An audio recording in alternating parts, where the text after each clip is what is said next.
एका सकाळी सून म्हणाली, आई, आता तुम्ही हे घर सोडा. मुलानेही बायकोची साथ दिली आणि शांता आई शांतपणे घराबाहेर पडले. नमस्कार. तर आजच्या कथेमध्ये आपण पाहणार आहोत, एका मुलाने आणि सुनेने आपल्या आईला घराच्या बाहेर काढले. परंतु काही दिवसांनी तीच आई परत आली आणि तिने असा निर्णय सांगितला की मुलाच्या आणि सुनेच्या दोघांच्याही पायाखालची जमीनच सरकली. नेमकं शांता आईने काय ठरवलं होतं? तिने घर सोडलं होतं की एका मोठ्या सत्याचा डाव आखला होता? ही कथा शेवटपर्यंत नक्की ऐका, कारण शेवटी कळेल आईने घर गमावलं नव्हतं, तिने त्या घराला एक नवा अर्थ दिला होता. रात्रीचे जवळपास 10 वाजले होते. शांता आई स्वयंपाकघर आवरत होती. घरात सगळे जेवून झाले होते, पण नेहा अजूनही नाराज चेहऱ्याने सोफ्यावर बसली होती. शांता आईने हळूच विचारलं, नेहा, काय झालं ग? जेवण आवडलं नाही? नेहाने तिरकस नजरेने पाहिलं. जेवणाची गोष्ट नाही आई. मग? नेहा काही क्षण गप्प राहिली. तेवढ्यात रोहनही खोलीतून बाहेर आला.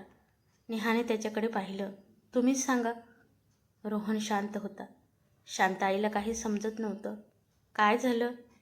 नेहाने अचानक स्पष्ट शब्दात सांगितलं, आई, आता तुम्ही हे घर सोडा. शांता आईच्या हातातला चमचा खालीच पडला. काही क्षण घरात पूर्ण शांतता पसरली.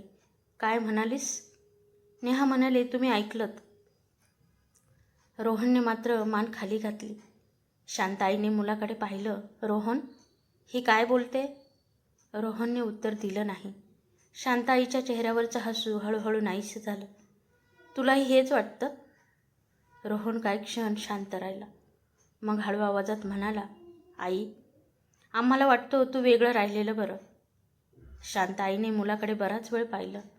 ज्या मुलासाठी तिने आयुष्यभर कष्ट केले, ज्याला ताप आला की रात्रभर त्याच्या उशाशी बसली, ज्याच्या शिक्षणासाठी स्वतःच्या गरजा बाजूला ठेवल्या, आज तोच मुलगा तिला म्हणत होता, वेगळं राहा. तिच्या डोळ्यात पाणी आलं, पण तिने अश्रू पुसले. ती शांतपणे म्हणाले, ठीक आहे. नेहा आणि रोहन दोघेही तिच्याकडे पाहू लागले. त्यांना वाटलं होतं ती वाद घालेल, रडेल, मुलाला दोष देईल, पण शांताई फक्त म्हणाली, मी उद्या निघते. नेहा थोडी गोंधळली. इतके सहज? शांताई तिच्याकडे वळाली. जिथे आपली गरज उरलेली नसते तिथे राहण्याची हट्ट करायचा नसतो. रोहनच्या चेहऱ्यावर अपराधीपणा दिसला, पण नेहाने लगेच विषय बदलला. मग तुमच्या सामानाचं काय? शांताई हलकसं हसली. माझ्याकडे फार काही नाही. ती आपल्या खोलीत गेली. काही मिनिटांनी परत आली. तिच्या हातात फक्त एक छोटी बॅग होती. रोहनच्या डोळ्यात पाणी आलं. आई. शांताई थांबली. रोहन काही बोलणार इतक्यात ती म्हणाली, काळजी करू नकोस, मी तुझ्यावर ओझं नाही होणार. ती दाराकडे वळाली, पण दार उघडण्याआधी अचानक थांबली. मागे वळून मुलगा सुनेकडे पाहिलं आणि शांत आवाजात म्हणाली, फक्त एक गोष्ट लक्षात ठेवा, उद्या तुम्हाला माझी गरज भासली तर मला शोधायला बाहेर पडण्यापूर्वी आजचा दिवस आठवा. दोघेही स्तब्ध झाले.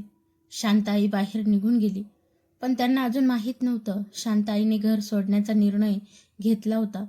मात्र हे घर तिच्या नावावर का होतं आणि तिने इतकी वर्ष जे सत्य का लपवलं होतं, याचं रहस्य अजून बाकी होतं.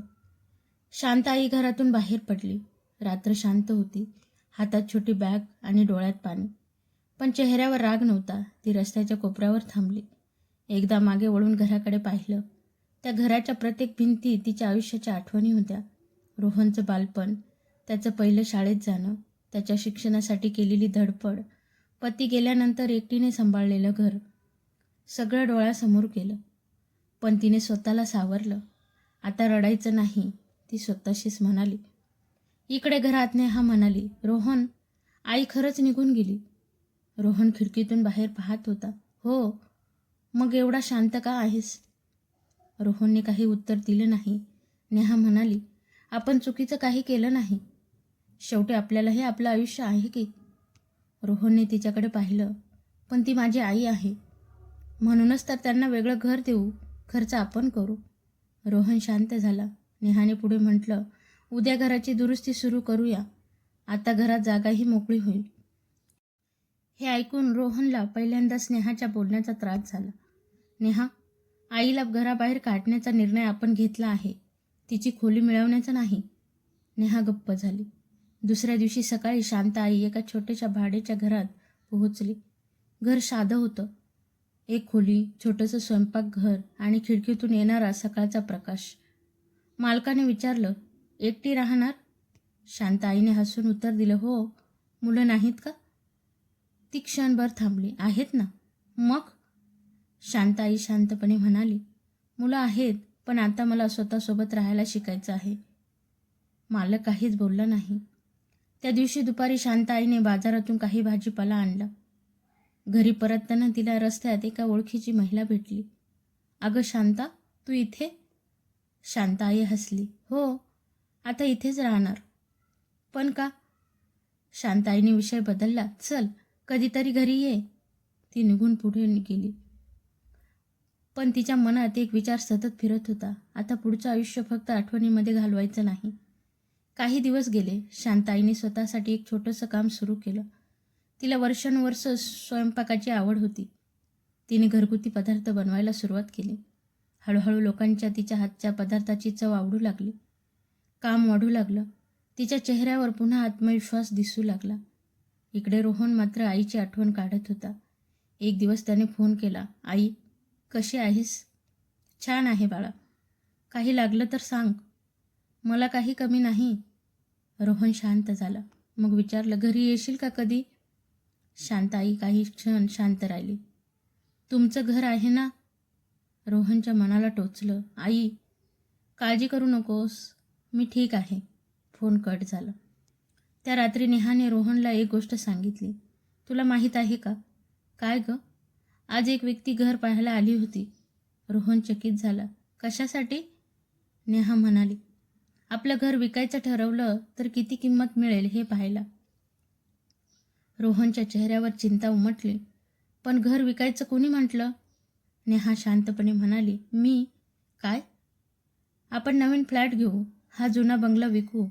रोहन काही बोलणार इतक्यात त्याला अचानक एक गोष्ट आठवली. हे घर फक्त त्याच्या वडिलांनी बांधलेलं नव्हतं. शांताईनेही त्यासाठी आयुष्यभर पैसे साठवले होते. आणि तेव्हा रोहनच्या मनात पहिल्यांदा एक मोठा प्रश्न उभा राहिला. या घरावर खरंच माझा पूर्ण अधिकार आहे का? पण त्याला अजून माहीत नव्हतं. या प्रश्नाचं उत्तर शांताईने अनेक वर्षापूर्वीच ठरवून ठेवलं होतं. रोहनच्या मनात एकच प्रश्न घोळत होता. या घरावर खरंच माझा पूर्ण अधिकार आहे का? दुसऱ्या दिवशी सकाळी तो जुन्या कागदपत्रांच्या कपाटाजवळ गेला. त्याला फक्त घराच्या मालकीबद्दल खात्री करायची होती. तेवढा शांताईचा फोन आला. रोहन? हो आई. काही काम होतं का? रोहन काही क्षण गप्प राहिला. आई, आपल्या घराच्या मालकीबद्दल तुला काही माहीत आहे का? फोनच्या दुसऱ्या बाजूला काही क्षण शांतता पसरली. मग शांताई म्हणाली, आता अचानक हा प्रश्न का? कारण नेहा घर विकण्याचा विचार करते. शांताईने शांतपणे विचारलं, तुला घर विकायचं आहे? रोहन म्हणाला, मला नाही, पण. मग पण कशासाठी? रोहनकडे उत्तर नव्हतं. शांताई म्हणाली, घर विकण्यापेक्षा आधी घरातली माणसं टिकवण्याचा प्रयत्न करा. आणि फोन ठेवला. रोहन बराच वेळ फोनकडे पाहत राहिला. संध्याकाळी नेहाने घर विकण्याचा विषय काढला. रोहन, आपल्याला चांगल्या भागात मोठा फ्लॅट मिळू शकतो. रोहन म्हणाला, पण हे घर? काय हे घर? आईचंही तर यात आयुष्य आहे. नेहा चिडली. तुमची आई आता इथे राहत नाही. रोहनने तिच्याकडे पाहिलं. राहत नाही म्हणजे तिचा हक्क संपला का? नेहा काही बोलली नाही. दुसऱ्या दिवशी रोहन गावातल्या जुन्या ओळखीच्या वकिलांकडे गेला. त्याने घराबद्दल विचारलं. वकिलांनी काही नोंदी तपासल्या. मग ते म्हणाले, रोहन, या घराबद्दल तुला एक गोष्ट माहीत असायला हवी. काय? हे घर तुझ्या वडिलांनी एकट्याने घेतलेलं नव्हतं. रोहन आश्चर्याने म्हणाला, मग? वकील म्हणाले, तुझ्या आईनेही त्यासाठी मोठा वाटा उचलला होता. रोहन स्तब्ध झाला. पण मला कधी सांगितलं नाही. तुझ्या आईने सांगितलंच नसेल. रोहनच्या डोळ्यांसमोर आईचा चेहरा आला. वकील पुढे म्हणाले, आणखी एक महत्त्वाची गोष्ट आहे. काय? घरासंबंधी तुझ्या आईने काही वर्षापूर्वी एक स्पष्ट निर्णय घेतला होता. रोहन बेचैन झाला. कसला निर्णय? वकिलांनी त्याच्याकडे पाहिलं. तो निर्णय तुला स्वतः तुझ्या आईकडूनच ऐकावा लागेल. रोहन थेट आईच्या घरी पोहोचला. दार उघडं होतं. शांत आई स्वयंपाक करत होती. रोहन आत आला. आई? ती वळली. अरे, अचानक? रोहन तिच्यासमोर बसला. मला सगळं कळालं आई. शांता आई शांत झाली. काय? या घराबद्दल? ती काही बोलली नाही. रोहनच्या आवाजात पश्चाताप होता. तू बाबांसोबत घरासाठी पैसे दिले होते? हो. मग मला कधी सांगितलं नाही? शांता आई पुढे म्हणाली. कारण ते सांगून तुला काय मिळालं असतं? रोहन गप्प झाला. ती पुढे म्हणाली, मला वाटलं माझा मुलगा मोठा झाल्यावर माझ्या घराचा मालक होण्यापेक्षा घराचा आधार बनेल. रोहनच्या डोळ्यात पाणी आलं. आई, मी चुकलो. शांत आईने त्याच्याकडे पाहिलं. चूक झाली म्हणून आयुष्य संपत नाही. रोहनने विचारलं, पण तुम्ही घराबद्दल काय ठरवलं होतं? शांत आईने उत्तर दिलं नाही. फक्त एवढंच म्हणाली, उद्या सकाळी माझ्यासोबत चल. तुला सगळं स्वतःच्या डोळ्यांनी दिसेल. रोहनला काहीच समजलं नाही. पण दुसऱ्या दिवशी आई त्याला ज्या ठिकाणी घेऊन जाणार होती तिथे पोहोचल्यानंतर रोहनला आपल्या आईचा खरा निर्णय समजणार होता. दुसऱ्या दिवशी सकाळी शांत आईने रोहनला फोन केला. रोहन, तयार आहेस? हो आई. मग ये. पण आज माझ्याबरोबर येताना कोणालाही काही सांगू नकोस. रोहनला आश्चर्य वाटलं. नेहालाही नाही? नाही. का? शांत आई फक्त म्हणाली, काही गोष्टी आधी समजून घ्यायच्या असतात, मग सांगायच्या. दोघे शहराच्या दुसऱ्या टोकाला पोहोचले. समोर एक साधी पण सुंदर इमारत होती. तिथे काही महिला स्वयंपाक करत होत्या, काही जण मुलांना शिकवत होत्या आणि काही वृद्ध लोक अंगणात बसून गप्पा मारत होते. रोहनने विचारलं, आई, आपण इथे का आलो? शांत आई हसली. आत ये. रोहन तिच्या मागे गेला. तिथे एक महिला शांत आईला पाहताच म्हणाली, अगं ताई, तुम्ही आलात? रोहन आश्चर्याने आईकडे पाहू लागला. तुम्ही यांना ओळखता? हो, शांताई म्हणाली. ही मीना. काही वर्षापूर्वी हिच्या पतीचं निधन झालं. 2 मुलं आहेत, पण परिस्थितीमुळे त्यांना सांभाळणं कठीण होत होतं. रोहन शांतपणे ऐकत होता. मग? मी तिला इथे काम दिलं. मीनाने हसत सांगितलं. ताईने मला मदत केली नसती तर मी मुलांना शिकवू शकले नसते. रोहन आईकडे पाहत राहिला. त्याला पहिल्यांदाच जाणवलं, आई घरातून निघून गेल्यानंतर बसून रडत नव्हती. ती स्वतःच्या पायावर उभी राहत होती आणि इतरांनाही उभं करत होती. शांत आईने रोहनला इमारतीच्या वरच्या मजल्यावर नेलं. एक मोठी खोली होती. भिंतीवर काही मुलांचे फोटो होते. रोहनने विचारलं, हे सगळं काय आहे? शांत आई म्हणाली, इथे गरजू मुलांना शिकवलं जातं. तुम्ही हे सगळं चालवता? मी एकटी नाही, अनेक लोक मदत करतात. रोहन काही क्षण गप्प राहिला. मग त्याने विचारलं, पण यासाठी पैसा कुठून येतो? शांत आई शांतपणे म्हणाली, मी वर्षानुवर्षे थोडे थोडे पैसे बाजूला ठेवले. रोहन चकित झाला. आई, तू इतकं सगळं केलं? ती हसली. तुझ्यासाठी मी जे केलं त्यापेक्षा हे काहीच नाही. रोहनच्या डोळ्यात अश्रू आले. मग शांत आईने त्याला एक छोट्या खोलीत नेलं. तिथे काही कागदपत्र व्यवस्थित ठेवलेली होती. रोहन त्यांच्याकडे पाहत होता. शांत आई म्हणाली, तुला घराबद्दल जाणून घ्यायचं होतं ना? हो. मग ऐक. ती म्हणाली, मी आणि तुझ्या बाबांनी हे घर घेतलं तेव्हा आमच्याकडे फार पैसे नव्हते. तुझ्या बाबांनी कर्ज घेतलं आणि मी माझ्या नोकरीतून प्रत्येक महिन्याला त्याची परतफेड केली. रोहनचा चेहरा खाली झाला. मला हे कधीच माहीत नव्हतं. माहीत असण्याची गरज नव्हती. ती पुढे म्हणाली, कारण आई वडील मुलांसाठी काय करतात त्याची पावती मुलांकडून मागायची नसते. रोहनच्या डोळ्यातून अश्रू वाहू लागले. मग शांत आईने एक दीर्घ श्वास घेतला. पण आता मला तुझ्याकडून एक गोष्ट हवी आहे. रोहनने तिच्याकडे पाहिलं. काय? मी घर तुझ्यासाठी सोडलं होतं. रोहन दचकला. म्हणजे? मला वाटलं होतं हे घर तुझ्या कुटुंबाला आधार देईल. ती थांबली. पण आता मला वाटतं घर तुझ्याकडे असण्यापेक्षा तुझ्यात घर पण असणं जास्त महत्त्वाचं आहे. रोहनच्या डोळ्यातून अश्रू आले. आई, मी तुला घरापासून दूर करत नाहीये. ती त्याचा हात धरत म्हणाली, मी तुला त्या घराचा खरा अर्थ समजावते. तेवढ्यात रोहनचा फोन वाजला. नेहाचा कॉल होता. तुम्ही कुठे आहात? रोहन काही बोलण्याआधीच नेहा म्हणाली, घर विकण्यासाठी उद्या एक माणूस येतोय. त्याच्याशी बोलायचं आहे. रोहनने फोनकडे पाहिलं, मग आईकडे. त्याच्या चेहऱ्यावर आता पहिल्यासारखा संभ्रम नव्हता. तो शांतपणे म्हणाला, नेहा, घर विकलं जाणार नाही. काय? आणि यावेळी निर्णय मी एकट्याने घेणार नाही. मग? रोहनने आईकडे पाहिलं. यावेळी आपण आधी आईला विचारू. फोनच्या दुसऱ्या बाजूला शांतता पसरली. पण नेहाला अजून एक गोष्ट माहीत नव्हती. शांताईने घराबद्दल आधीच असा निर्णय घेतला होता, जो ऐकून नेहाच्या सगळ्या योजना एका क्षणात बदलणार होत्या. रोहनचा फोन कट झाला. शांताई शांतपणे त्यांच्याकडे पाहत होती. नेहाला राग आला असेल, रोहन म्हणाला. आई, यावेळी मला तिच्या रागाची भीती नाही.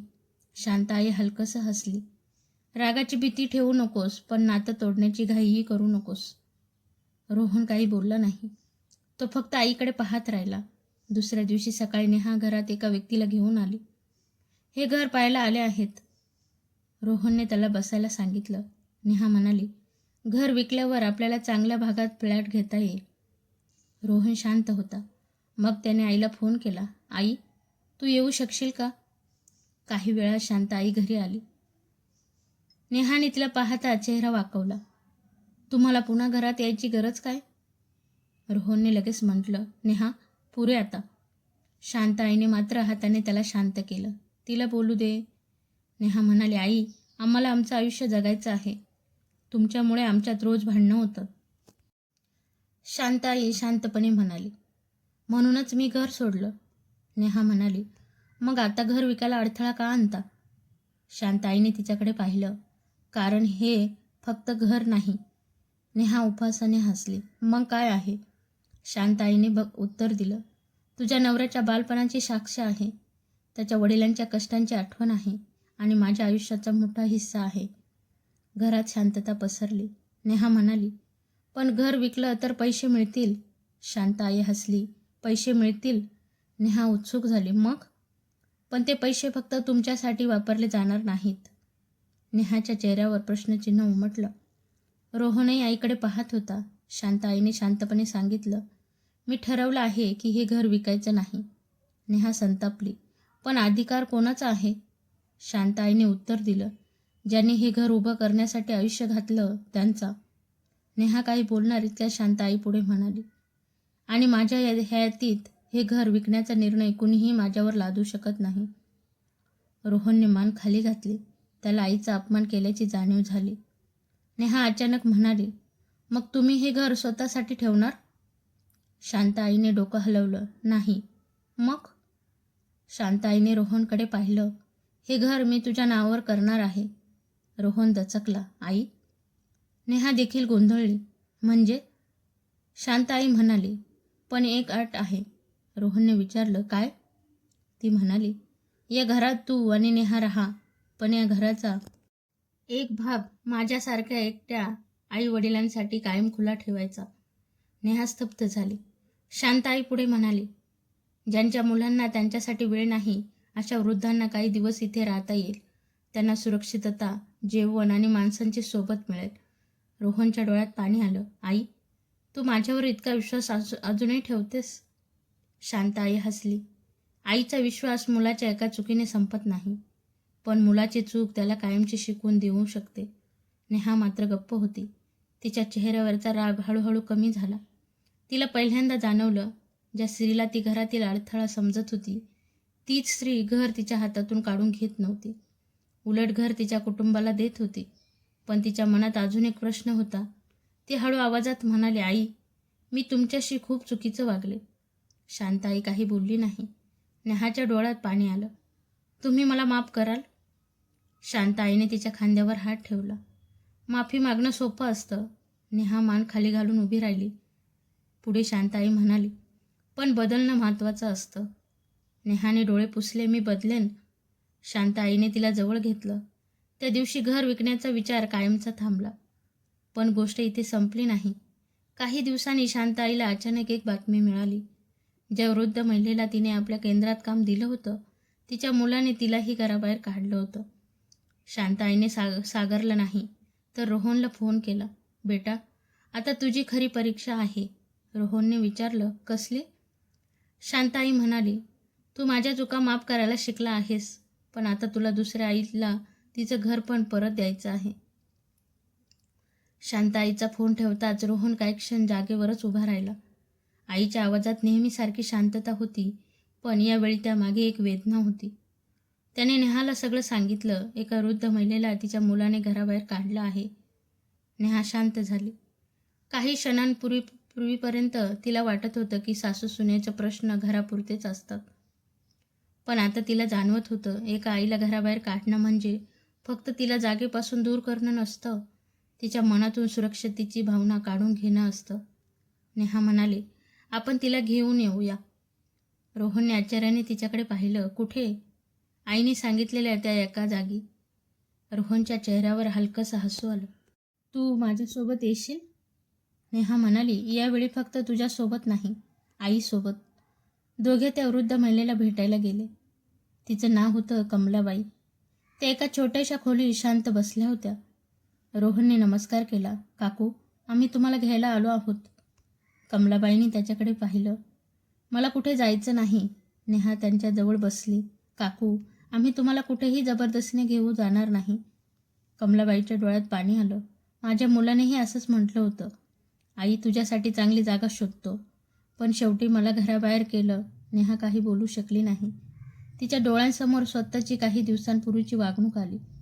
तिने हळूच कमलाबाईचा हात धरला. काकू, तुम्हाला मुलाची गरज असेल तर आम्ही मुलासारखे वागण्याचा प्रयत्न करू. कमलाबाईंनी तिच्याकडे पाहिलं. तू माझी सून नाहीस ना? नेहा हसली. नाही. कमलाबाई म्हणाल्या, मग एवढं का करतेस? नेहाच्या डोळ्यात अश्रू आले. कारण मला उशिरा कळालं, आईला घरातून दूर करणं किती मोठी चूक असते. कमलाबाई त्या केंद्रात आल्या. शांताईने त्यांचं स्वागत केलं. कमलाबाईने शांताईला घट्ट मिठी मारली. तुम्ही मला पुन्हा घर दिलंत. शांताई हसली. मी नाही दिलं. मग? शांताईने रोहन आणि नेहाकडे पाहिलं. माझ्या मुलाने दिलं. रोहनला आश्चर्य वाटलं. आई? मी? हो, पण तू आज दुसऱ्या आईसाठी उभा राहिलास, त्यापेक्षा मोठी गोष्ट माझ्यासाठी नाही. रोहनच्या डोळ्यात अश्रू आले. त्या संध्याकाळी शांताई, रोहन आणि नेहा तिघेही अंगणात बसले होते. नेहाने अचानक विचारलं, आई, एक विचारू? विचार. तुम्ही आम्हाला लगेच माफ का केलं? शांताई काही क्षण शांत राहिली. मग म्हणाली, कारण मला माझ्या मुलाला गमवायचं नव्हतं. रोहनने आईचा हात धरला. शांताई पुढे म्हणाली, पण माफ करणं म्हणजे जे झालं ते योग्य होतं असं नाही. नेहा मान खाली घालून बसली. मला समजलं. मग एक गोष्ट लक्षात ठेव. काय? घरातल्या मोठ्या माणसाला त्याची गरज संपली असं कधीही जाणू देऊ नकोस. नेहाने आईच्या हातावर डोकं ठेवलं. वचन देते. काही दिवसांनी रोहनने घरात एक नवीन निर्णय घेतला. त्याने घराच्या खालील मजल्यावर एक छोटं स्वतंत्र स्वयंपाकघर आणि राहण्याची जागा तयार केली. नेहाने विचारलं, हे कशासाठी? रोहन हसला. आईसाठी. शांत आईने ऐकलं आणि म्हणाली, मला तुमच्यासोबत राहायचं नाही. रोहन दचकला. का? शांत आई हसली. मला तुमच्यासोबत राहायचं नाही. ती थांबली. मला तुमच्यासोबत जगायचं आहे. रोहन आणि नेहा दोघेही हसले. त्या रात्री शांत आईने रोहनला एक गोष्ट सांगितली. रोहन, तुला आठवतंय ना, तू लहान असताना एकदा मला म्हणाला होतास, आई, मी मोठा झाल्यावर तुला कधीच एकटं राहू देणार नाही. रोहनच्या डोळ्यात पाणी आलं. हो, तू ते वचन विसरलास. रोहनने मान खाली घातली. शांताईने त्याचा चेहरा वर केला. पण आज तू ते पूर्ण केलंस. दोघांच्या डोळ्यात अश्रू होते आणि तेवढ्यात बाहेरून कमलाबाईचा आवाज आला. शांता, जरा इकडे ये. शांताई उठली, पण तिला अजून माहीत नव्हतं, कमलाबाईने नुकताच असा एक निर्णय घेतला होता ज्यामुळे रोहनच्या कुटुंबासमोर पुन्हा एक मोठं संकट उभं राहणार होतं. कमलाबाईचा आवाज ऐकून शांताई लगेच बाहेर आली. काय झालं? कमलाबाई शांतपणे म्हणाल्या, मला तुमच्याशी एक महत्त्वाची गोष्ट बोलायची आहे. शांताई त्यांच्याजवळ बसली. बोला. कमलाबाईंनी रोहन आणि नेहाकडे पाहिलं. तुम्ही दोघांनी माझ्यासाठी जे केलं त्याची परतफेड मी करू शकत नाही. रोहन लगेच म्हणाला, काकू, आम्ही काही उपकार केलेले नाहीत. कमलाबाई हलकंसं हसल्या. म्हणूनच तर मी एक निर्णय घेतलाय. नेहाने विचारलं, कसला? कमलाबाई काही क्षण शांत राहिल्या. मग म्हणाल्या, मी आता माझ्या मुलाकडे परत जाणार आहे. सगळे स्तब्ध झाले. शांताईने विचारलं, तुम्हाला खात्री आहे? हो, रोहन म्हणाला. पण त्याने तुम्हाला घराबाहेर काढलं. कमलाबाई शांतपणे म्हणाल्या, म्हणूनच तर परत जायचं आहे. नेहा आश्चर्याने विचारते, तो पुन्हा तसंच वागला तर? कमलाबाईच्या चेहऱ्यावर आत्मविश्वास होता. यावेळी मी भीतीने जाणार नाही. त्या पुढे म्हणाल्या, मी त्याच्या दारात आई म्हणून जाईन, पण स्वतःचा स्वाभिमान सोडून नाही. शांताईच्या चेहऱ्यावर समाधान उमटलं. कमलाबाईंनी मुलाला फोन केला. फोन उचलला गेला. आई? त्याच्या आवाजात आश्चर्य होतं. कमलाबाई म्हणाल्या, मी घरी येते. काही क्षण शांतता. मग मुलगा म्हणाला, आई खरंच? हो, पण काही अटी आहेत. मुलगा गप्प झाला. कमलाबाई ठाम आवाजात म्हणाल्या, मला तुमच्याकडून पैसा नको, मला मोठी खोली नको, मला कुणावर अधिकार गाजवायचा नाही. त्या थोड्या थांबल्या. फक्त एवढंच हवं, मला तुमच्या घरात माणूस म्हणून जागा हवी. फोनच्या दुसऱ्या बाजूला त्याचा आवाज भरून आला, आई मला माफ कर. कमलाबाईच्या डोळ्यात अश्रू आले. माफी मागण्यापेक्षा मला एकदा मिठी मार. फोन ठेवल्यावर नेहा कमलाबाईकडे पाहत होती. काकू, तुम्ही इतक्या सहज माफ केलंत? कमलाबाई म्हणाल्या, आईच्या मनात राग असतो, पण मुलासाठी प्रेम त्याहून मोठं असतं. शांताईने हळूच तिचा हात धरला. पण यावेळी तुम्ही एकट्या जाणार नाहीत. कमलाबाई आश्चर्याने पाहू लागल्या. म्हणजे? रोहन म्हणाला, मी आणि नेहा तुम्हाला सोडायला येऊ. कमलाबाई हसल्या. ठीक आहे. दुसऱ्या दिवशी ते तिघे कमलाबाईंना त्यांच्या मुलाच्या घरी घेऊन गेले. दार उघडलं. समोर त्यांचा मुलगा उभा होता. आईला पाहताच त्याच्या डोळ्यात पाणी आलं. तो खाली वाकला. आई? कमलाबाईंनी त्याला उठवलं. असं नको. मुलाने आईला मिठी मारली. नेहा हे दृश्य पाहत होती. तिच्या डोळ्यातही पाणी आलं. तिला स्वतःच्या सासूची आठवण झाली. परतताना नेहा खूप शांत होती. रोहनने विचारलं, काय झालं? नेहा म्हणाली, मला एक गोष्ट समजली. काय? आपण आईला घरातून काढलं होतं, पण खरं तर आपण स्वतःच्या घरातून माणुसकीच बाहेर काढत होतो. रोहनने तिच्याकडे पाहिलं. आणि आता? नेहा म्हणाली, आता आई फक्त या घरात राहणार नाही, ती या घराची ओळख असेल. घरी पोचल्यावर शांत आईने दोघांकडे पाहिलं. आज तुम्ही दोघांनी एक मोठं काम केलं. रोहन हसला. तुमच्याकडून शिकलो. शांत आई म्हणाली, माझ्याकडून नाही. मग? ती म्हणाली, ज्यांनी तुम्हाला दुःख दिलं त्यांच्याकडूनही कधी कधी माणुसकी शिकता येते. नेहा तिच्या जवळ बसली. आई? तुम्ही मला सून म्हणून स्वीकारलं होतं, पण मी तुम्हाला आईसारखं स्वीकारायला उशीर केला. शांत आईने तिच्या डोक्यावर हात ठेवला. उशीर झाला, पण वेळ निघून गेलेली नाही. तिघेही शांतपणे हसले. पण त्याच रात्री रोहनला एक फोन आला. फोनवरची बातमी ऐकताच त्याच्या चेहऱ्याचा रंगच बदलला. शांत आईने विचारलं, काय झालं बाळा? रोहन काही क्षण काहीच बोलला नाही. मग म्हणाला, आई, आपल्या घराबद्दल पुन्हा एक मोठी अडचण निर्माण झाली आहे. आणि यावेळी प्रश्न फक्त घराचा नव्हता, तर शांत आईच्या आयुष्यभराच्या कष्टांचा निर्णय होणार होता. रोहनचा चेहरा पाहून शांत आई अस्वस्थ झाली. काय झालं बाळा? रोहनने फोन खाली ठेवला. आई, घराच्या जमिनीचा जुना वाद पुन्हा समोर आला आहे. नेहा घाबरून म्हणाली, म्हणजे? ज्यांच्याकडून बाबांनी ही जमीन घेतली होती त्यांचं कुटुंब आता दावा करतंय की व्यवहार पूर्ण झालेला नव्हता. शांत आई शांतपणे ऐकत होती. किती वर्षांनी आठवलं त्यांना? रोहन म्हणाला, खूप वर्षांनी. आणि आता काय हवंय? घर आणि जमीन. काही क्षण घरात शांतता पसरली. नेहा म्हणाली, मग आपण काय करणार? शांत आई हळूच म्हणाली, सत्य आपल्या बाजूला असेल तर घाबरायचं नाही. रोहनने आईकडे पाहिलं. पण आई, जर घर गेलं तर? शांत आई हसली. घर गेलं तर दुसरं बांधता येतं, पण हे घर भिंतीमुळे महत्त्वाचं नाही. ती रोहनकडे पाहत म्हणाली, या घरात आपण पुन्हा माणूस म्हणून एकत्र आलो, म्हणून ते महत्त्वाचं आहे. दुसऱ्या दिवशी रोहनने सर्व माहिती तपासायला सुरुवात केली. नेहाही त्याच्यासोबत होती. पूर्वी घर विकण्याचा आग्रह करणारी नेहा आता घर वाचवण्यासाठी धावत होती. शांत आई मात्र शांत होती. तिने रोहनला एकच सांगितलं, कुणाशी भांडू नकोस. जे खरं आहे ते कायद्याने सिद्ध कर. रोहनने मान हलवली. काही दिवसांनी संबंधित लोक घर पाहायला आले. त्यांच्यातील एक व्यक्ती म्हणाली, ही जमीन आमच्या कुटुंबाची आहे. रोहन शांतपणे म्हणाला, तुम्ही तुमचा दावा सिद्ध करा, आम्ही आमची बाजू सिद्ध करू. शांत आईने पुढे येत विचारलं, तुम्हाला हे घर इतक्या वर्षांनी का आठवलं? तो व्यक्ती गप्प झाला. शांत आई म्हणाली, जर खरंच तुमचा हक्क असेल तर आम्ही न्यायपूर्ण निर्णय स्वीकारू, पण कुणाच्या भीतीने घर सोडणार नाही. नेहा तिच्या शेजारी उभी राहिली. आणि यावेळी आई एकटी नाही. शांत आईने तिच्याकडे पाहिलं. तिच्या चेहऱ्यावर हलकंसं हसू आलं. काही दिवसांनी सत्य समोर आलं. जुना व्यवहार कायदेशीररित्या पूर्ण झाला होता. समोरच्या लोकांचा दावा चुकीचा ठरला. रोहनने सुटकेचा श्वास घेतला. तो आईजवळ आला. आई, घर वाचलं. शांताई हसली. नाही बेटा. काय? घर तर आधीपासूनच वाचलं होतं. आज फक्त त्याचा कागदपत्रावरचा हक्क सिद्ध झाला. रोहनला आईचा अर्थ समजला. त्याने नेहाकडे पाहिलं. नेहा हसली. त्या रात्री रोहनने आईसमोर एक निर्णय ठेवला. आई, आता हे घर माझ्या नावावर नको. शांताई चकित झाली. मग?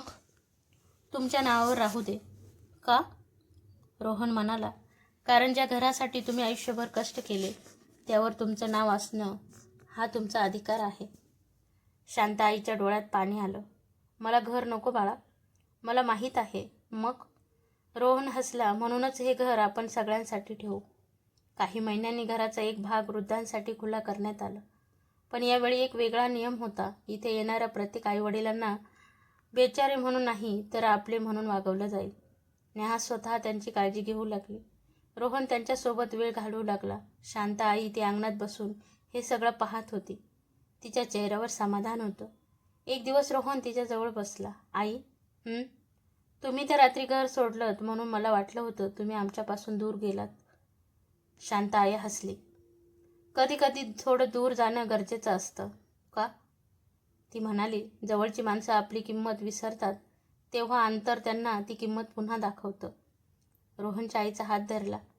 पण त्याच वेळी शांता आईने रोहनला एक प्रश्न विचारला. रोहन, तुला वाटतंय का की आता सगळं संपलं? रोहन हसला. हो. शांता आईने डोकं हलवलं. नाही, आत्ता खरी गोष्ट सुरू झाली आहे. रोहन चकित झाला. काय? शांता आईने घराकडे पाहिलं. या घराला फक्त भिंतीचं घर न ठेवता अनेकांसाठी आशेचं घर बनवायचं आहे. रोहनने तिचा हात घट्ट धरला. मी तुझ्या सोबत आहे. आणि त्या क्षणी शांता आईला जाणवलं तिने मुलाला घराचा मालक बनवलं नव्हतं. तिने त्याला घरपणाचं वारस बनवलं होतं. शांता आईने घराकडे पाहिलं आणि शांतपणे म्हणाली, बेटा, आता या घराचं खरं काम सुरू होणार आहे. रोहनने विचारलं, म्हणजे? या घरात फक्त आपण राहणार नाही. नेहा जवळ येऊन बसली. मग कोण? शांता आई हसली. ज्यांना आपल्या माणसांची गरज आहे पण आपल्या माणसांनी त्यांना विसरलं आहे. रोहन काही क्षण गप्प राहिला. मग म्हणाला, आई, आपण हे करूया. काही दिवसात घरात बदल सुरू झाले. खालच्या मजल्यावर काही खोल्या वृद्धांसाठी तयार करण्यात आल्या. पण शांता आईने एक नियम ठेवला. इथे कुणालाही दया म्हणून आणायचं नाही. त्याला सन्मानाने जगता येईल अशी जागा द्यायची.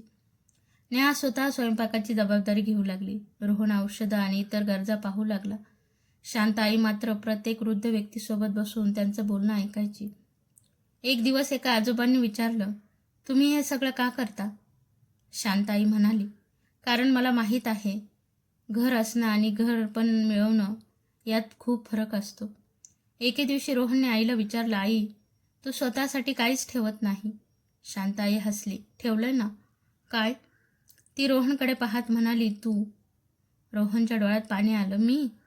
हो. आधी मला वाटायचं माझा मुलगा माझ्या घराचा वारस व्हावा. ती थांबली. आपण आता मला वाटतं माझा मुलगा माझ्या विचारांचा वारस झाला. एवढंच पुरेसं आहे. काही महिन्यांनी या कामाची चर्चा परिसरात होऊ लागली. अनेक लोक मदतीसाठी पुढे आले. पण शांताईने कुठेही स्वतःचं नाव पुढे केले नाही. नेहाने एकदा विचारलं, आई, लोकांना तुमचं नाव माहीत तरी असायला हवं ना? शांताई हसली. माझं नाव माहीत नसतानाही जर एखाद्या आईला सुरक्षित वाटत असेल तर माझं काम झालं. नेहा तिच्याकडे पाहत राहिली. तिला जाणवलं, ज्याला ती कधी काळी घरातील अडथळा समजत होती तीच स्त्री आता कित्येकांसाठी आधार बनली होती. एका संध्याकाळी रोहनने आईला एक छोटंसं पाकिट दिलं. शांताईने विचारलं, हे काय? उघडा. आत एक साधीशी चावी होती. शांताई आश्चर्याने म्हणाली, ही कशाची? रोहन हसला. तुमच्या खोलीची. माझी तर खोली आहेच. हो, पण आता त्या खोलीला कुलूप लावण्याची चावी तुमच्याकडेच असेल. शांताई हसली. मला कुलूप लावायचंच नाही. रोहन म्हणाला, म्हणूनच ही चावी. तो पुढे म्हणाला, तुम्ही मला घर दिलंत, मी तुम्हाला तुमचं घर परत देतोय. शांताईने त्याला मिठी मारली. त्या रात्री नेहा शांताईजवळ बसली. आई, मला एक गोष्ट सांगाल? विचार की. त्या रात्री तुम्ही खरंच कायमचं घर सोडणार होतात का? शांताई काही क्षण शांत राहिली. मग हसली. हो. नेहा चकित झाली. मग परत का आलात? शांताई म्हणाली, कारण मला घराची गरज नव्हती, मला माझ्या मुलाला पुन्हा शोधायचं होतं. नेहाच्या डोळ्यात अश्रू आले. आणि तो सापडला?